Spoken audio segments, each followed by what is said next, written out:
Hey, we're live again. Howdy, Oh, folks. Well, not live, pre-recorded here, but brought Bernardo back. I'm glad. I like how our lists are different from the vast majority of people out there. You know, that it will so be. this will be fun. I'm ready to hear number 90 from you, sir. Oh, we starting with me again, or you want to We're start going. this? Oh, you know what? That's fair. I will go first this time. We'll take turns here. Let me go first. My number, and I gotta set this up now since I didn't know. Oh, wait. There it is. All right. My number 90. It was been in my collection for 5 years. It was number 19, number 27, number 30 for those first years. It was just great. It did drop a lot last year to number 82. It drops another 8 spots to number 90, but that's okay. That's okay because we're going to breathe. We're going to breathe here. Food chain magnate. Oh, I know. Isn't this crazy? Oh man, this is It's a game that is so difficult that I hear, but I really want to play it so bad. this is just this is kind of deck building in a way because you're building your cards, your what is it? Your you Huh? start with the CEO, your chain of command or whatever in it. And my wife even was interested in playing this game with me. She loves the artwork. She loves that old You 50s too. artwork. I love the Um, art design. but the game starts with you, the CEO, and then you start hiring a billion people. And the game can seem a little confusing. That's one of the little maps there on how you can upgrade certain people to certain levels. But basically, you're just working it as you're hiring people underneath you, hiring people under, putting people underneath them, Aaron getting boy. getting different abilities. It's got some great wooden bits in it, which makes the game expensive. All those wooden bits do. It's got tons of decks of cards. I do suggest people get the accordion box insert, which they're updating, I hear, at the Board Game Geek store. Um, and there's just so much to this game. I mean, it is a table hog. I will say that. I have to bring out 2 tables because there's so many cards in the game, especially when you have the expansion. The tiles on the board look absolutely atrocious, but it doesn't matter because the gameplay is there. And well, that's a made up. It's not that big of an improvement. There it is. So it looks kind of boring when you look at just that. And I wish they would have given more work on the tiles. But again, that's not just the game. Look at all those cards there. So there's the accordion thing that they have, and it just that works a lot better. That's a space saver there. But there's so much strategy because whether you're marketing, recruiting, getting you can go for a quick game and get money, or go for a long game and over time build up. There's 2 halves to the game there, depending on how you want to play it. You can be the expert in pizza, burgers, or just drinks. I was the Coca-Cola king last time. Um, your marketing is really where it's at. That if you don't get in the marketing game early, you're out of this game, I believe. But after the marketing goes, it is a cutthroat game, son. Cutthroat, but so much fun. Now, the expansion is called the catch up mechanism.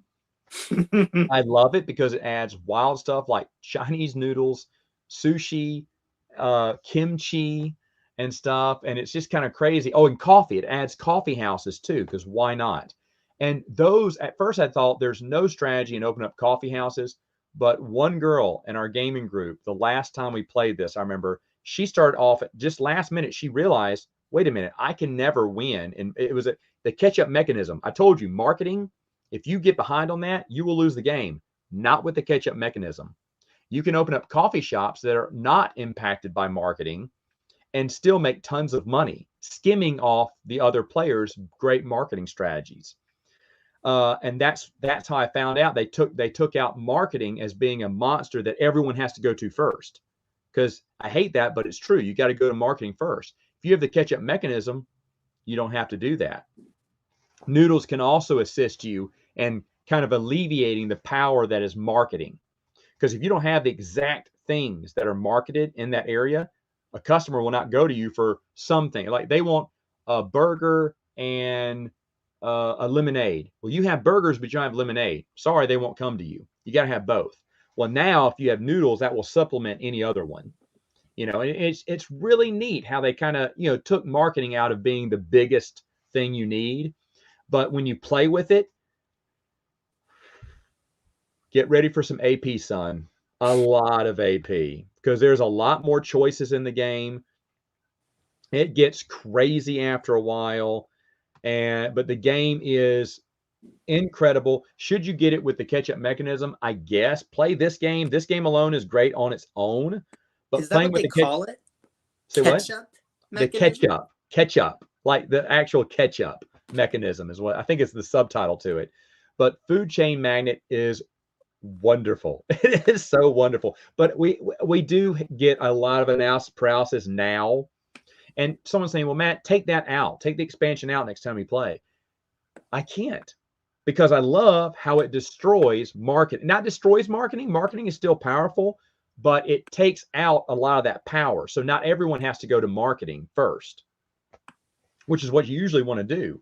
So if I put the catch-up mechanism in there, now marketing isn't as impactful.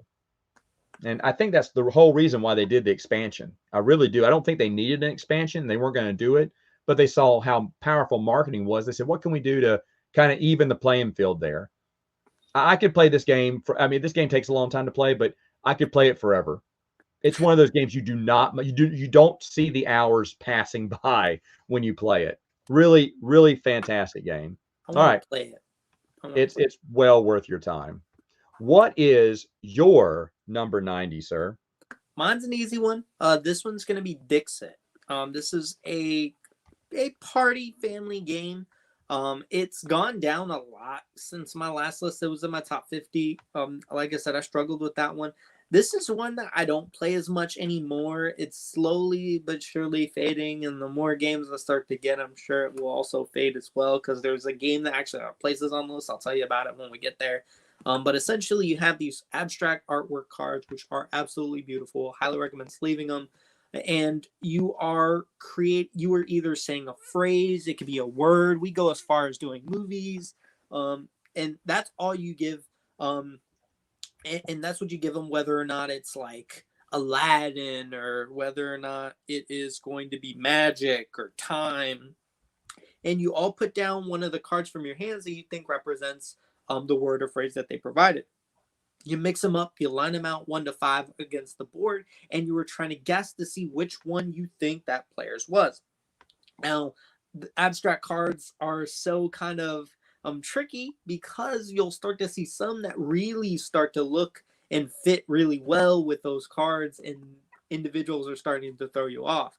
So as close as you can get to it, the better chance you have at getting points, because if everyone gets it, you don't get the points, and you don't want everyone to get it. So it's an interesting game. It's a very chill game. It's easy to get new gamers into the games, into board gaming with this type of game. I've definitely kind of sucked people into the world of board gamings with this game alone. So it has a special place in my heart, but it's slowly kind of fading away. I have a lot of the expansions too. Okay. I've seen this game a lot, and people talk about this game all the time. And I'll be honest, the artwork is unique. Mm-hmm. So it has that going for it.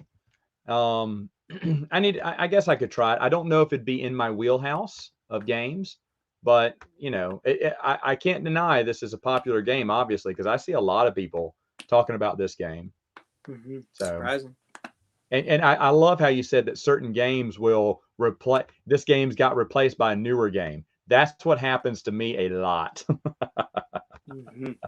when I'm picking games, if a game will shoot down because suddenly there's been a new replacement for it. All right, so my number 89, yeah, Mm-hmm. is a game I've had in my collection for 3 years. First year on the list, it just barely missed out. It was 105. I knew I liked it, but I was like, oh, is it a top 100 game? I don't know. Last year it made it to 86. This year it only moves down 3 spots, which basically is the same spot. It is Cosmos' Imhotep. You know, believe the hype on this one. Imhotep. The famous story is Cosmos said, hey, take any game in our library. This is the only one I wanted. The other one that I love too, which you'll see much higher, they wouldn't give me, but because they didn't want to promote it. But this one it looks boring. Those are big, oversized cubes that you're playing with. But Oh, they are big. the different strategies that you have playing this game are just if you have some of the expansions, these are double-sided little boards that you go to, and you're either stacking them, laying them down, calling matches, trying to get one the highest, different ways to score each time. And you're getting different cards. It can be set collection, that can be, bonus points into the game. You've basically got 3 actions. You can restock your rock supply, or throw a supply on a boat, or if a boat is completed, you can move that boat into a harbor. And you'll say, well, why would I want to move a boat that I don't have any cubes on? Because you don't want another player to move their boat and get big victory points. So you move them to an area that may not benefit them that much. There is a lot of strategy in this, and it's just these big, oversized, chunky cubes, but it's so much fun to play. And so, I mean, these are boring colors too. I'll even admit that they're just boring colors. I see this game on a lot of people's, back in the day, a lot of people were talking about this and raving about this, and I was like, it doesn't look that good, but it is. It is a lot of fun, and in so many different ways. Like I said, you get some of the expansions there. So many different ways to play these tiles. You can flip some over and some not. Which ones you like. They really get kind of crazy as you get more of these. Like some of them are chariot races, and one of them's I can't remember what it is, but you're kind of stacking them on your own personal player board. Oh wow! Oh wow! It is a lot of fun. Simple rules to understand, and like kind of like Dixit. You hear a lot about Dixit. I hear a lot about Imhotep. So believe the hype. Imhotep, fun, fun, fun. My number 89. What is your 89, sir? My 89 is going to be Forbidden Sky. And I think this one will be a little surprising for individuals who have played the other ones. Like Forbidden Desert seems to be the most popular one. I don't understand. That's the most popular one. So that you have understand. Forbidden Sky on here. Yeah, I don't understand why it's Desert, to be honest with you. So essentially, they're the same game. They have the same mechanisms, slight differences, but for the most part, the gameplay is the same amount of tension. I love the fact that the cards can change the directions of the winds and stuff like that, which can slide your player off. Basically, you're on kind of this in the sky kind of platform where you're trying to revive this spaceship by connecting electrical ports to it. The cool thing about this, and the thing that really sold me when I played at a convention, is outside of the character abilities, which again you'll be familiar with Forbidden Desert, is when you connect those pieces and you do complete the connection to end the game, it actually is a science project. It lights up the ship and it makes sounds because there's magnets and there's copper pieces in the tiles. It's really smart, really nice science experiment board game, which is a lot of fun, extremely difficult. I'll be honest with you, we've now kind of normal and easy are like nothing. Kind of moving up to the harder levels, like I don't know if they call it legendary or whatever. That's like it does not feel possible. I don't know anybody personally that has beaten that. It's a very difficult game, but it's a lot of fun. It's a cooperative game. I don't play too many cooperative games because I'm that kind of person. but this one surprised me a lot when I played at the convention. It looked so cool, and then when we forced ourselves to not hear what it sounds like when it's lit, so we forced ourselves to beat the game in order to experience what the sounds were like and the lights, because we weren't convinced it worked. And you were proven wrong. Oh, it's so good.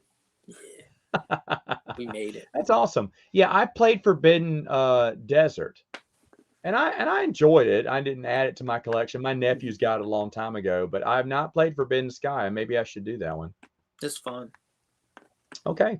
Well, my number 88 has been in my collection for, let me see here, 4 years. It started off at number 38 because it was Cult of the New. Dropped right outside my top 100 at 101 the year after.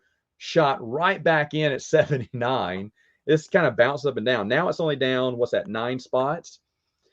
It is, what's it called? When you're dice building in a way. Dice Forge. Okay.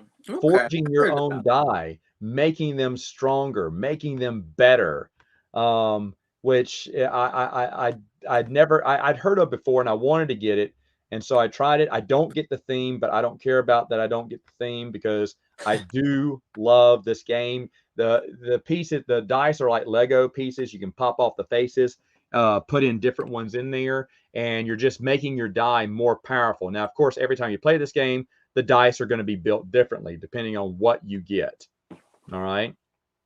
Depending on what you get and what you have makes a big difference here. But like I said, the cards you get, the gameplay, there's an expansion I have. I have played it, but not recently because recently the base game has been able to tide me over. I'm still not getting tired of the base game. I will play the expansion, but we didn't play it at all this year. We played the base game every time. The expansion just comes with different ways to play the game and some new cards, of course. But and I got the little Dice Tower promo cards too, because like you, I am a completist. I must have them all. But there's a lot of the different faces you can have, and like I said, different strategies by getting moon rocks or fire rocks or gold or victory points. You know, Are those and it is. plastic? Say what? Yeah, Are they're those plastic. plastic? Oh, Mhm. nice. Oh yeah, this game is really nice, and like I said, the expansion comes. I think it's called Rebellion or something like that, or Revolution. Comes with different ways you can play the game. All the pieces fit in the inside the board game box you have over the table, and it's so much fun. It's so much fun. I think you have a dice building game in your top 100 now that I think about it. Do you? You don't have to tell me what it is. Yeah, I I think you think so. do. Yeah. I think you do. I just realized that you have another version. I looked into that one and ended up getting Dice Forge. I won't say anything because I'll make it a secret. But Dice Forge number 88. Such a fun game. Okay, so now let's go. What is 88 for you? 88 is Who Was It? Ooh, I know. You Wait a minute. Are you being serious? I like this game, and I've made some more interesting rules for the game as well to make it very difficult.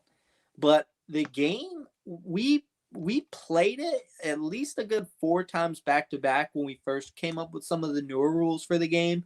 I think the initial way that you play the game is extremely easy, a little bit hard to lose, but with some of the updated rules that we came up with, it makes it extremely hard, and the ghosts almost feel overpowered, which makes the game a lot more exciting.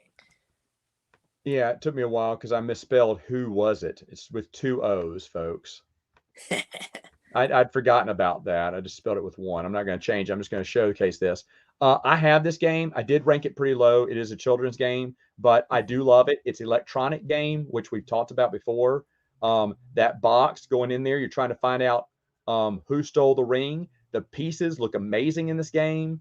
A little ghost that can swallow you up whole. The game is always different because it's someone else different that took the ring there. Mm-hmm. When my little girls get older, that's exactly what we're going to look like playing this game because they're going to be into this game. It is a charming game, and I have a hilarious story because we just recently played this again. Because I'll play it with my little nephew, with my little niece and whatnot, and little nephews. And as we were playing it, the batteries died. Oh no. It's the second time I played an electronic game this year where the batteries have died suddenly. It is wonderful when you realize who wins because there's different cards. I'm trying to find those cards there on it. But what a charming little game. What a charming little game. I agree with you. Yeah, This it's one, like you're solving a mystery. I like it a lot. yeah, and it's great for families. I mean, Mm-hmm. absolutely wonderful for families. So if you have children, this is a game you should get because I think regular gamers would enjoy it too, especially with families. Yeah, wait till I do my review. I'll show off some harder rules if you want it to be a little more difficult for your bigger game. And I am interested in seeing what those rules will be because I have this, but it's ranked very low on mine because I don't have these rules that you're talking about here. So maybe with these advanced rules, but I do love the game. If it stays in my collection, it's good. I got rid of a ton of games this year. Not that one. Never that one. I cannot wait for my girls to get older to play it with me. Oh, it's good. It's a good game. It's such Yeah. a fun, charming game. Yeah. No, agreed. Agreed.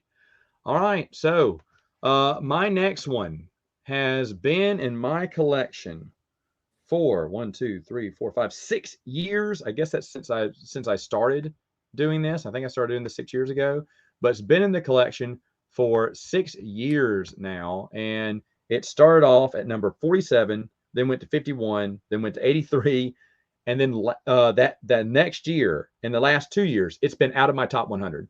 It was 137, which was the lowest it ever got. It was 102 last year. It was something I really wanted to squeeze into my top 100, but didn't. But this year, we keep playing this unique racing game, and it moves up 15 spots. Woof woof snowtails. Dog racing, sled racing it's like I said, it's so unique because you're playing cards, and the balance of those cards will determine how far you move, or how, because you have a break there too, and which direction you're going to move, because depending on which dog is, bigger, like you have a number 5 dog and number 3 dog, that means your sled will have to move twice, because 5 minus 3 is 2. Whatever your total movement will be, you have to move 2 times over to the left or 2 times over to the right. And as you see, you're maneuvering through trees and other obstacles on the board. They got these double-sided tiles, which you can switch up the board into a million different ones if you want to.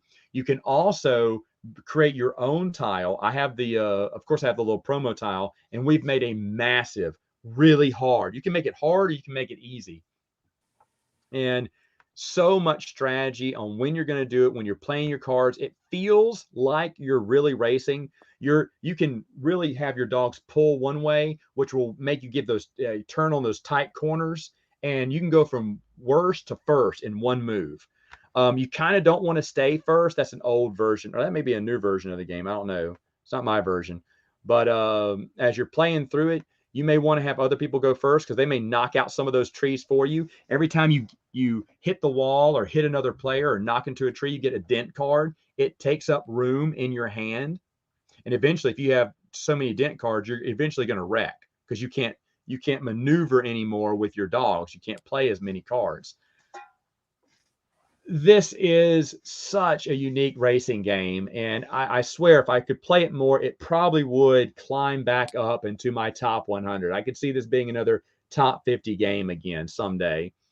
But the problem is, even though I am getting it to the board way more than I used to, I could still keep playing this over and over and over again. Because like I said, the options to make your own board are endless. It has a lot that it'll suggest that you ride with. And I did get rid of the sequel, Mush Mush 2, even though it has beautiful, miniature trees and porcelain houses. It's on a regular board, which there's not that much variety on ways you can do it. You block off certain sections, but you're basically just making it the same way. And I didn't see that much. And you couldn't combine the games because the porcelain pieces are too big for the tiles. So I eventually traded off that game for something else. You know what it was. And that was one of the big games I trade off. But I've been playing Snowtails for years. I haven't played Mush Mush in years. Snowtails is well worth it. I hope this game's still in print. It's a fantastic game. Love it, love it, love it. Looks fun. Yeah, my number 87. What is number 87 for you? That's the important question. That's what people want to know. This is true. Let's do it. Party game, Trial by Trolley. Trial by Trolley? Yep.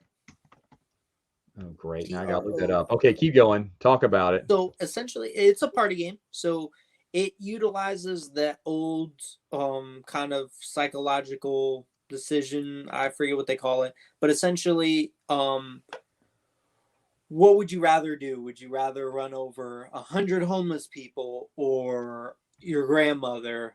Oh my gosh. So you have to make these decisions as to which one would you rather run over. So you're trying to play these cards to make it let your opponent's less likely to want to go that way to destroy the path that you're creating. And you can also play cards to kind of worsen the other individual, like secretly this woman, there'll be like the grandmother, and then someone could play a card that says this person is giving birth to Hitler if they survive, stuff like that. Like, it's outrageous, extremely kind of raunchy if you're not into those. Cyanide and Happiness, they're famous for things like Joking Hazard, which isn't on my list, which I do enjoy. But Right. this is a newer kind of fun party game that gets really outrageous really quickly. You start to find out how twisted some of your friends are. But it plays a lot of people, which is a reason why it's gotten so much love on the higher scale of my list, just for the simple fact that I can play with a lot of people. There isn't too many party games that I like to play with too many people, because then it drags on too much. But this one is a lot of fun. It's really silly, and the artwork just makes you laugh. I can see right here why this is your favorite. I can see it. I can see it. And I like how I get it. They're all train cards. So Yeah. you got a trail that's leading through it as you're going through all this. Yeah. That's nice. I get it. So that's your number 87. Good pick. Good pick. I probably won't play that game. I'd laugh at that game. Yeah, you'd laugh. Do they have expansions with it? Surely they do. There is a singular one, I think, that came with a Kickstarter. I don't know if they did anything outside of it yet, at least. I don't know. I would be afraid that game would get old. Does it not?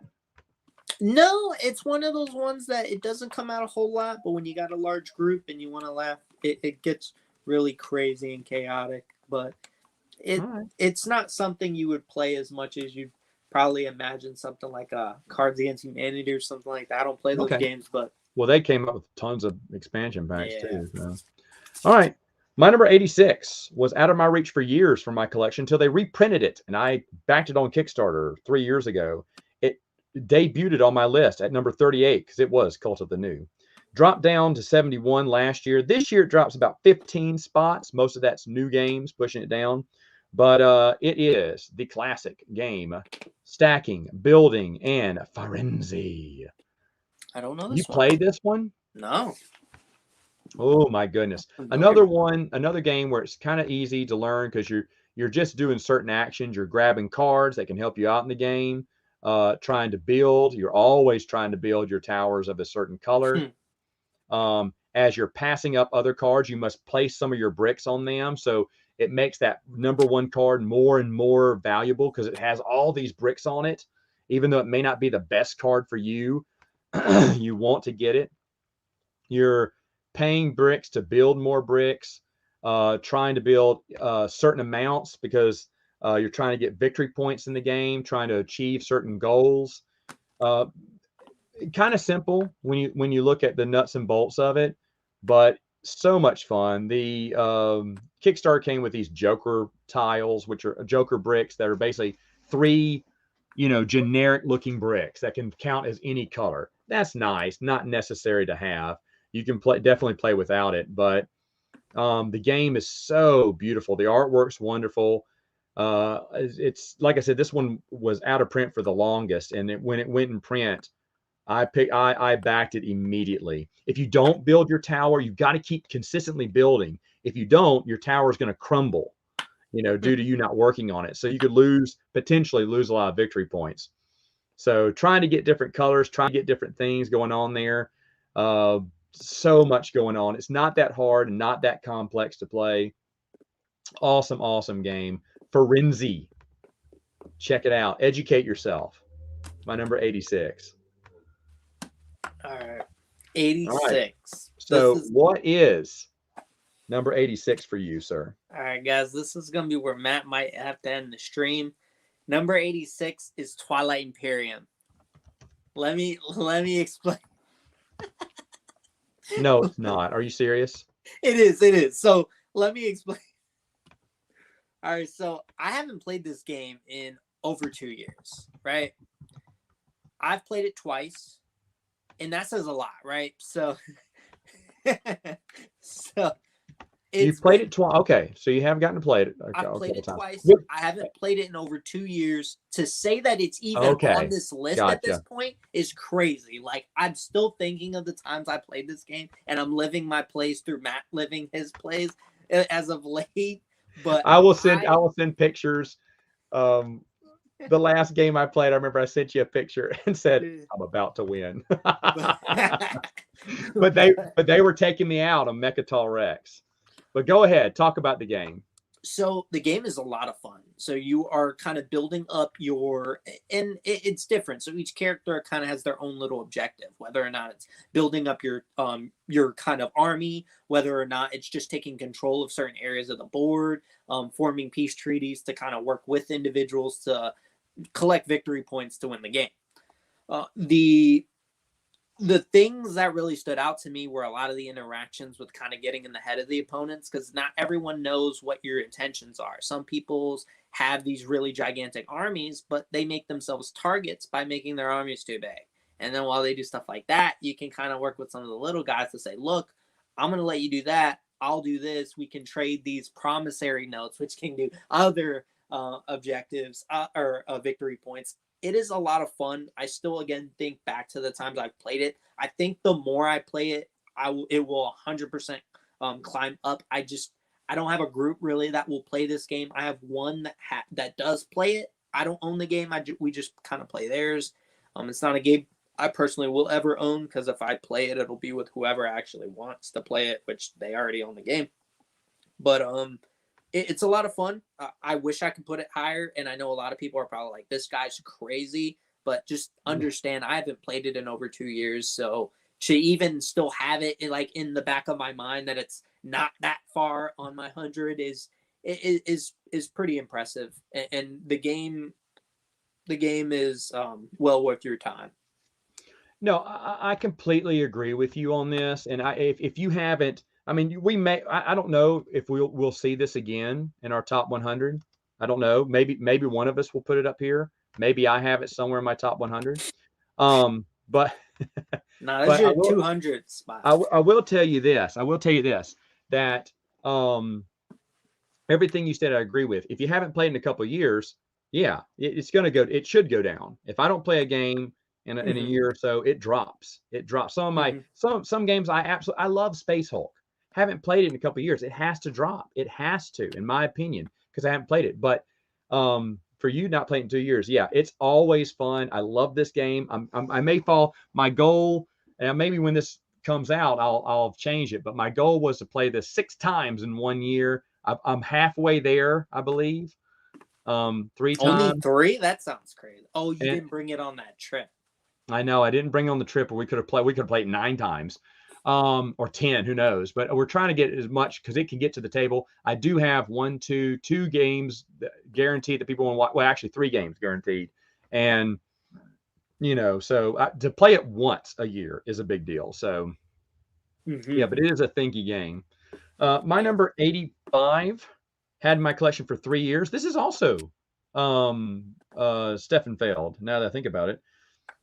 It's been in my collection for 3 years. It was number 39 when it came out, moved down to 69. Now it dropped 16 more spots. This is the old version of it. There's a new version of it, but this one's called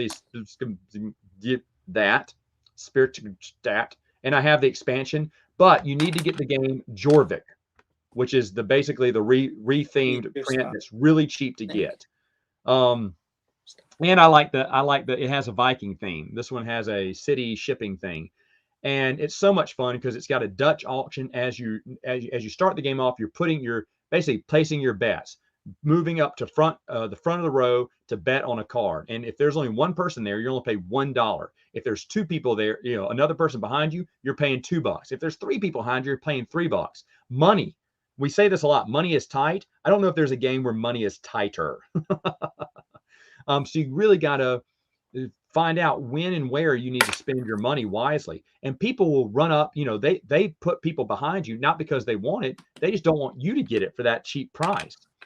And you only have a limited amount of people here. So you're moving around the board basically in this, like I said, this Dutch auction, getting contracts, getting goods, getting firemen, because every once in a while there'll be a fire, and whoever has the most firemen will get points. And, whoever doesn't have the most firemen will lose points. So it forces you to get those firemen. I do have metal coins that came with the special edition or something, one of the editions of the game. But like I said, Jorvik is the new rethemed edition of this one, but it is such a fun game. It all boils down to, I mean, certainly you want certain cards, and getting the expansion, you don't have to do that for Jorvik because it all comes together. In fact, Jorvik's super cheap too. You can get that one for like 20 bucks, I think, or less. And that's the game to get. But oh man. Oh man, I'm not a failed fanatic. Like there's a lot of failed games I have. There's a lot of failed games I've mentioned in my collection. But some of his get into his top 100. Some of them I'll never play. But I do enjoy this game. This Spiel des Staates. For anyone that knows how to pronounce it, I think it's Speicher Stadt. There you go. I don't know. God bless you. Whatever it was. So, what is your number 85? 85 is Carcassonne Star Wars Edition. Oh, some people don't know this Carcassonne exists. Star Wars. Okay. Some people don't know this exists. So, much like you're used to with Carcassonne, you're collecting tiles, building up, in this case, your galaxy. Whether you're kind of forming planets, things like that. The cool element to it is you have your own type of character, whether you're Han Solo or you're Darth Vader or all these fun characters, including the expansion where you can get Kylo Ren and stuff. I love it. Essentially, you are fighting for those planets. So you know how normally for individuals who are familiar, you get to kind of take paths and collect points on those. Same with planets. Well, same with like fields. You can share those points. With planets, you can actually fight them for it, which there's the dice rolling mechanism. And depending on those symbols you'll see there, depends on whether or not they amplify you. So if you have those same symbols on your character, then you get an advantage in that area. So it's such a smart, surprisingly thinky version of Carcassonne. It's not my favorite version, I'll say that. There's one that's a little bit higher, but the Star Wars edition is a lot of fun. It's very underrated. It actually never technically got a real US release because of licensing issues. So I got one in another language, but that's not really relevant because it's not language dependent. This one never came out to US markets? Not really. It was more of a Euro-based game. I think initially it was German or Italian release, and it never came over. I seem to remember they were going to, though. And they never did. I seem to remember, well, I mean, Dice Tower gets a lot of those ones. Yeah, they actually talked about how that it was supposed to be coming, but they were having issues. Right after that video, it never actually came. You can get it, and again, you can get the English translated rules on like BGG. Right. But I think if it did, there was a limited amount that were at a convention that were sold, but for the most part, it never got like a real mass release. But it's underrated. I'm not a big fan of just playing regular Carcassonne because I think it can get a little stale. So that adds an interesting dynamic. Yeah, I want to say Sam Healy really loved this version a lot. Yeah, he might have loved the one I like the most. And then here's something. Never played this game. Never played Carcassonne at all. It's one of those, like Catan, Ticket to Ride. Carcassonne should be in there, Never with played all those Ticket other to ones. Ride, so you got me. So yeah, but Carcassonne I've never played. I have nothing against it. I need to play it, but have never played it. So interesting. All right, now it's time to put a new game, brand new game from my collection into the list here. And it's going to make a lot of people mad because this is hot. I got it back when it was early, and I said, "Ooh, this game may be something someday." And usually I'm wrong. 9 times out of 10, 99 times out of 100, I'm wrong. But this one is super hot even today. People talk about it all the time. I swear to you, I saw it in 2 people's top 10 already this year. People are making it number 1 too because they're all Cult of the New. What? Wingspan? That's Spin Out. What's a game that just came out this year that people go gaga over? It's been selling out. It's The deck building game. No. You know it because I bought it a long time ago. All right. Yeah, the deck building game. Oh, that deck building? Okay. Yeah. Lost Ruins of Arnac. What a fun game. What a fun game. And I mean, people are just going gaga over this game, and rightfully so. The pieces look incredible. I mean, look at them tablets, man. Did you upgrade those though? Tablets. They don't look like that normally. I love the pieces. I love how the game plays. You're moving up this track. You're exploring new lands. You're executing special things on those lands, playing cards to get different points. Different. You'll hear me say this a lot, but whenever there's different paths to victory, meaning it's not a race to go up the tech tree. I remember when we were playing, someone was, oh, you can defeat monsters too in the game. Defeating monsters is part of the game too, which can give you victory points.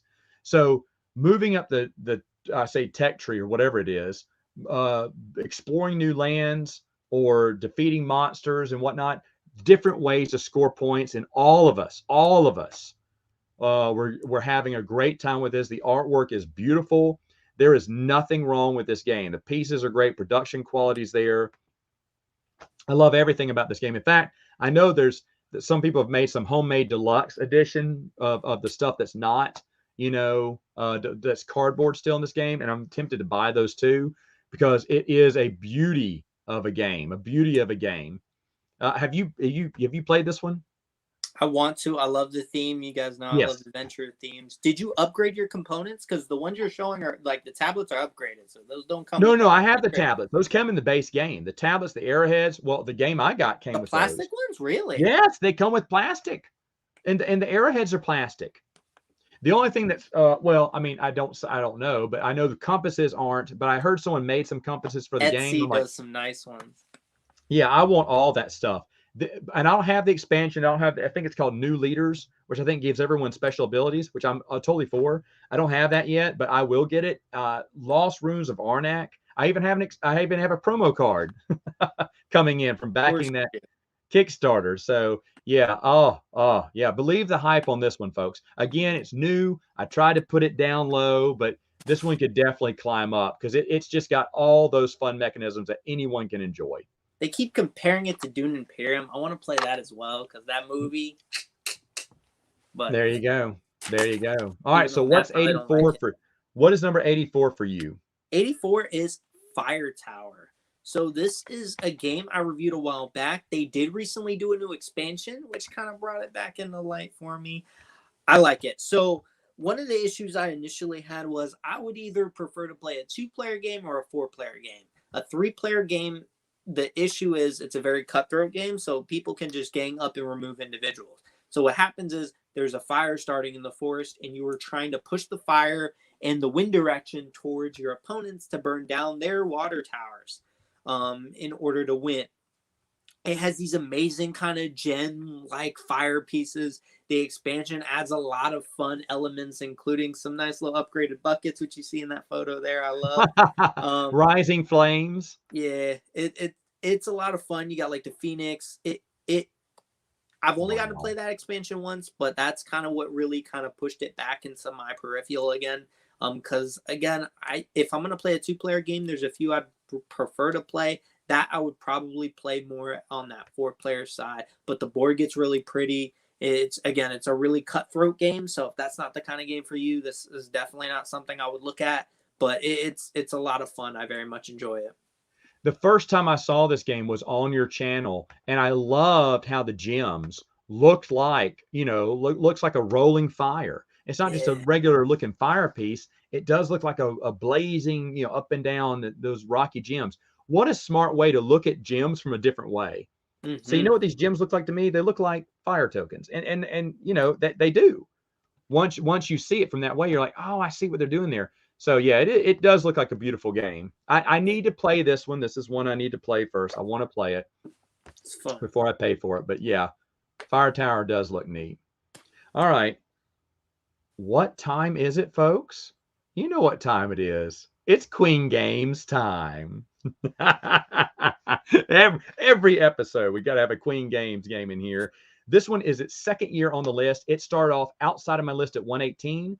And I think I even told you, Bernardo, I said, I have a feeling tile placement isn't my thing, but I have a feeling that I'm really going to love this game. It's going to be in my top 100. It did. It moved up 35 spots. Do you know what it is?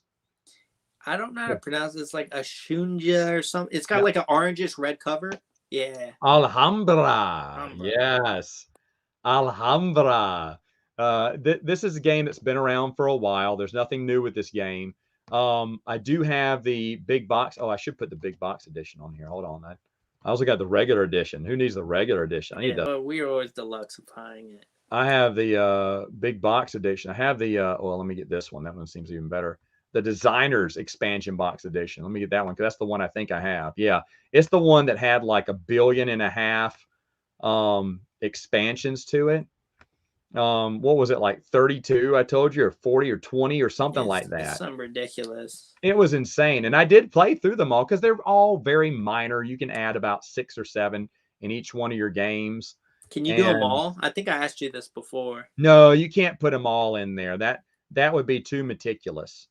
Man, I don't even know if this is it. This is a designer. Mine has a big box limited designer edition, but it's basically tile placement at its finest. I'll put in just another one here. Alhambra. We'll do the second edition big box.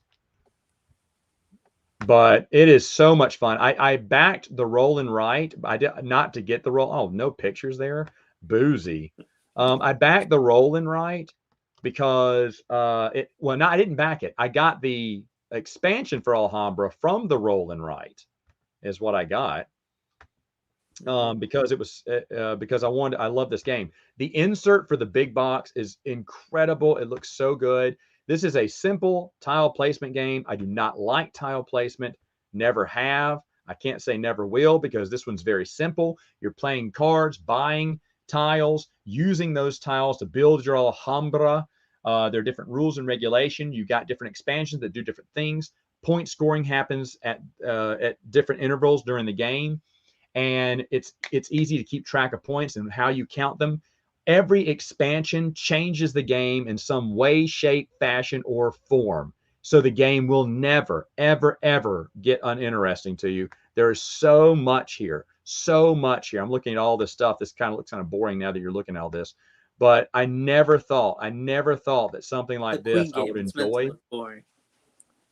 It does look boring. I will not argue that. But when you're playing this game, it is so fun to play, so fun and easy to understand, like after you get things going. But the game is always going to be different. How you set up your Alhambra will always be different, depending on what tiles are up, depending on what you have in your hand, depending on what certain goals you have, and what mini expansions you're playing. Everything makes it so different. I only played a few times with the new expansion from the roll and write. It is flawed. It makes 2 colors more desirable than the other 2, but for no purpose other than, oh, I want to get these. So there's an easy way to fix that, and I'm going to fix that with some different colored dye, and then make the game really fun. But all the expansion, I can't rank the expansions for this, but I know that if I play this game more, it will continue to soar up my list. So Queen Games, you're welcome. My number 83. What's your 83? 83 is going to be called Chop Chop. It's going to be, I think, Chop exclamation point, Chop exclamation point. Thank you. It is a game of cat and mouse. Ooh. Oh, I knew this was going to be on your top 10. Actually, I should have wrote some of these down. Top 100. I mean, top 100. I knew it was going to be in your top 100 because I know you love this game. In fact, I'll be honest. I am shocked it's this low. I am also shocked it's this low. It's a game I haven't. It's been a while since I've played it. So that's definitely a contributor in it. It's surprisingly really thinky for a kid's game, and the game looks amazing on the table, as to be expected. With a lot of the games I choose to go for, but yeah, you got this 3D table. One individual's the cat, the other individuals are the mice, and you're trying to go around to get the cheese. And there's cool little tiles that you can flip over that can either move you over one tile. Or they can be like kind of traps for you. It's really interesting, the cat's movement. The cat can't go under the table, but you can go under the table. You can't go on top of the table, but the cat can go on top of the table. it's a lot of fun trying to outthink your opponent, go into your hole, kind of hide from them, stuff like that. It's literally a chase of cat and mouse. The board looks amazing. Obviously, the mixture of tiles, the replayability is going to be infinite on that. But the game was very surprising when I saw it. I was like, oh, this looks so cool. I had to try it. I did not expect to enjoy it as much as I did. And I think if I can get a little bit more plays on under my belt on this one, it'll definitely climb up just for even outside the toy factor, just for the whole kind of suspense aspect of like the chase. So I like it. I should have written down a few. Like I said, because I know you've talked about that game a whole lot, and I knew it was going to be in your top 100. To be honest, I did think because you really loved this game when you played it. You could not stop talking to me about it. So, but yeah, and I'll be honest, it looks good. This looks like is it a family game? Yep. Okay, but it looks like it. But again, I like the pieces. It looks very eloquent, and it looks like it could be a very fun game. Mm-hmm. Yeah, for sure, for sure. All right, so my number 82 has been in my collection for 3 years. Started at number 49, went to number 67, down 15 spots. That's okay. That's okay. This one is hard to get. This one is expensive. Sadly, it needs a reprint. I don't even know if it got a U.S. release. Diamonds Club. Oh, what is this?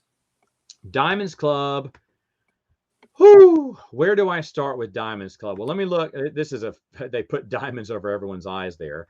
You are basically, it's got great components. Those are plastic coins that do the clinkety clink.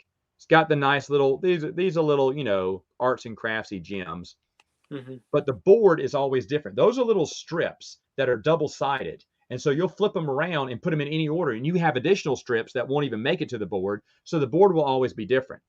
And the first half of the game, you're putting down coins next to what you want. Do you want top hats represent you going first on the next round, which you always want to go first? Those little brass little emblems, those can upgrade your board. The little mining carts with the color gems, that gives you gems. The shipping tells you, how you can ship those gems. Contracts, you need a boat, a contract, and a gem. And the lowest of those would be the amount you would get. Now, some things come with top hats too, like boats and low paying boats and contracts, because there is a strategy to get those lower ones just to move up to be first next time. The deer or the deer, bird, fish can give you a special tile. Those are set collection. The more you get of those, the more points you can get. Again, this is a game where you're trying to upgrade your own player board. Let me see if I can get oh wait. So as you're betting, and as you see here, you're like, what is it? Why are the different stacks there? If someone played first in that area, they only played one coin. If you play orthogonally next to another player, you have to pay 2 coins. And as you see, that one with 3 coins on it, he played next to orthogonally 2 players. So he had to put 3 coins, his own and 2 more. So it can get really expensive. Now, whoever has the most coins at the end of the round, meaning they save some, they'll get a white diamond, which is like a rare one. It's a miscellaneous diamond. Also, who comes first that round gets a miscellaneous diamond too, to help you buy certain structures that you'll put on your own land. Okay, there's them playing the game again. I'm trying to get a picture of the player board now. But as you're playing these on your own little land tile, I can't find it here. Where is a picture of it? There's no good pictures. Anyway, I'll try to find one. But you're trying to build up your own little manor of forest and different. You're trying to get set collection on your board. There's not one single picture of a player board. That's incredible. Incredible. The game's so nice. I mean, there's a close-up shot of one. Maybe this is one. There you go. So you're trying to fill in those areas. Certain areas you have to fill in to get 3 of a kind. Every board is different. You can win by you can flip it over to the generic style of trees. And the thing is, there is a strategy for winning with trees. Someone has tried that. There's a strategy with winning in that set collection of aviaries, hunting grounds, and fishing ponds. But you're rich and you're trying to build out your manor. This game has been out of print for a long time. I don't think it ever got a U.S. release. And it's sad because the game is so much fun, so unique. I found this from a guy. I think Jeremy Reviews It. Have you heard of this guy? Jeremy Reviews It. No. He Oh, reviews game. is it Jeremy Howard? I guess. I don't know. The guy won't talk to me. I'm his biggest fan, and he won't respond to any of my Does he comments have on Board Game dreads? Geek. No, he has short, dark hair. He rarely does board game reviews now. He'll come out like once a year and do a few and then disappear. Okay. But when he does, he gets these odd games, usually across the pond. You know, he's in the U.S., but he'll buy games, you know, from the European market. And he showed me. I think I saw this game through him because it's one of those odd games that fell between the cracks. I was like, I got to have this game. Well, now it's worth like a lot of money, too much. So it really needs a reprint. But Diamonds Club, ooh, what a wonderful game. All right. That's my 82. What's your 82? I hate to pick games that are, oh, did you freeze up?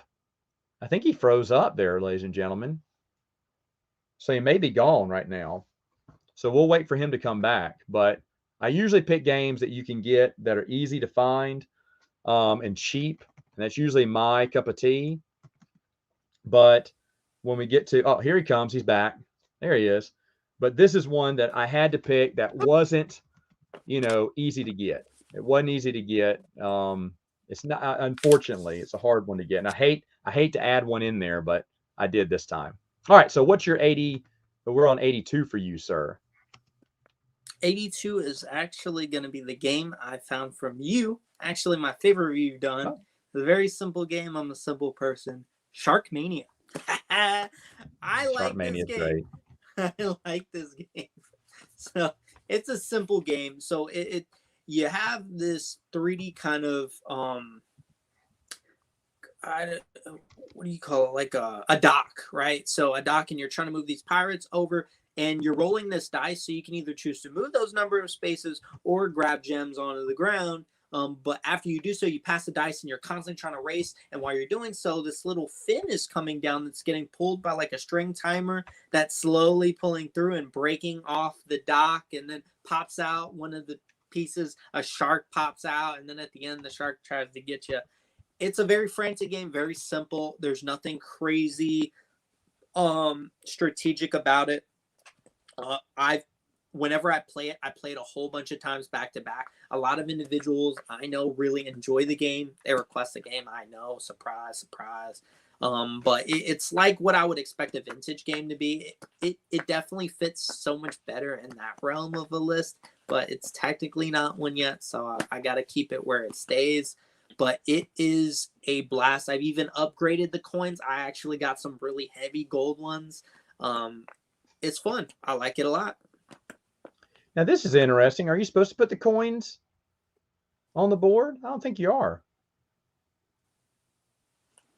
Do you do this? Do you see this picture? Oh, my God.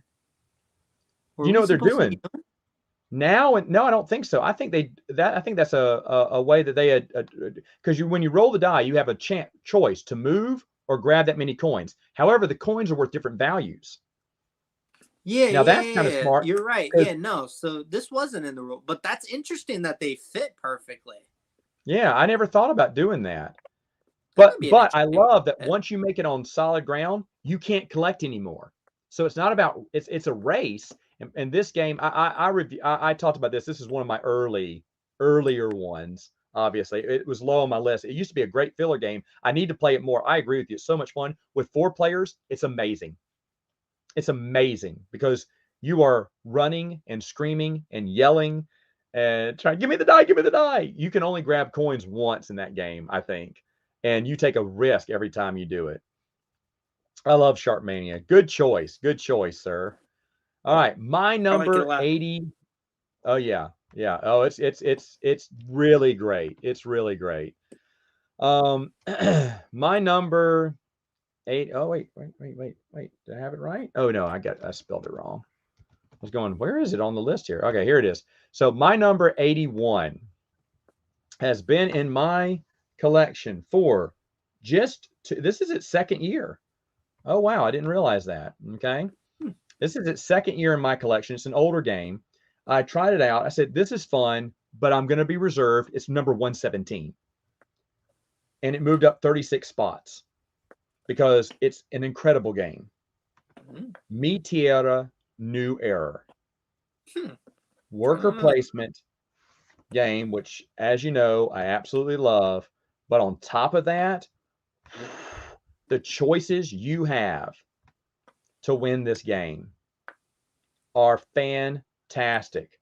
There's the board. I wish they'd have more. There's not that many pictures here. And I wish there were. Okay, there's some pictures.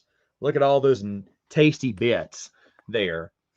You love yourself Um, some wooden meeples. you get some meeples. You get some.